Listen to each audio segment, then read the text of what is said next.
determination to get the bad guy is innate, at least according to a new research out of British Columbia. They had a group of babies actually watch a puppet show and then choose their favorite character at the end. The 5-month-olds seemed to prefer the puppet who was nice, or prefer everybody a little bit more over the bad guy. So this is some interesting research. We'll get to more of that in just a little bit.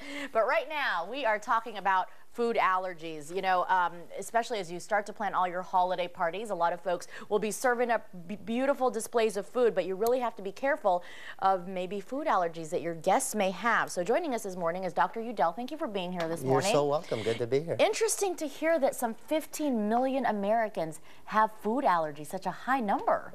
And actually rising. In the last 10 years or so, there's been about an 18% increase in food allergies. Why is that, do you think? Because I have heard of, like, say, a peanut allergy, one of the more common things you're hearing now with children. Well, we don't know exactly why. There's a few theories. You know, some of those theories include something called the hygiene hypothesis, which is also a theory that has to do with asthma. And the idea is that as children, we're less and less exposed to germs and viruses, etc. And so we don't develop the same kind of immune response as we once did, and it leaves us more open to allergies. But there are a number of theories, and we don't really know exactly why that is.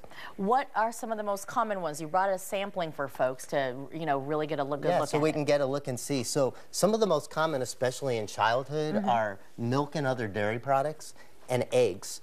The somewhat good news with milk and eggs is that the majority of children tend to outgrow these as they age. At what age do they start to outgrow it? Usually about 5 has been the age that we usually see, though. Another thing that we're seeing is that more and more kids are not outgrowing these allergies by 5. Oh, okay. So another part of what's going on. Okay. But those who do continue to have them into adulthood tend to have fairly severe allergies when they remain.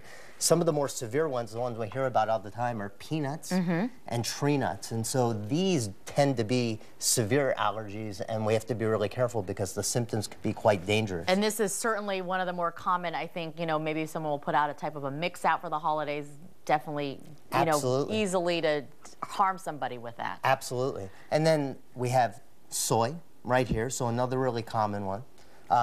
Shellfish and fish in general, so it doesn't just have to be shellfish. Here we have wheat, so this is bread. Plain old wheat. Plain old wheat can be really common. Can be other cereal grains, but wheat's the most common. Now, two things that I find very odd that I've really never heard of. You have corn out here as well as banana. How does this fall into the food allergy? So again, they're not as common as the others, and we have coconuts here as well, just to represent fruit.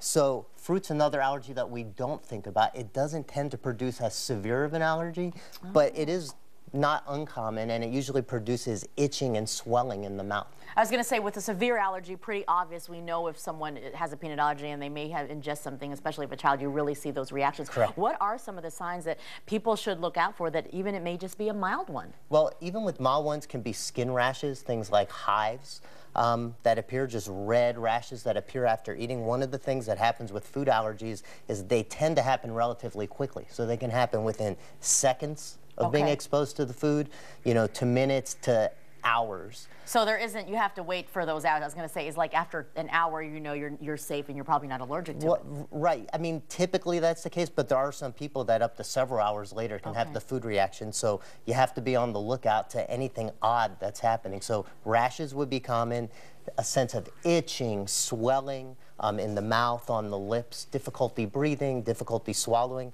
The ones I mentioned later, difficulty swallowing and breathing, these are indications that it's a more serious allergy and that it may be a medical emergency and you need to seek. And that's why you and several other doctors in the Valley are getting together today for a very important walk that's starting at 10 o'clock this morning to raise awareness on food allergies. Absolutely. We're going to be at the food allergy walk this morning at the Tempe Arts Lake, Tempe Town Lake.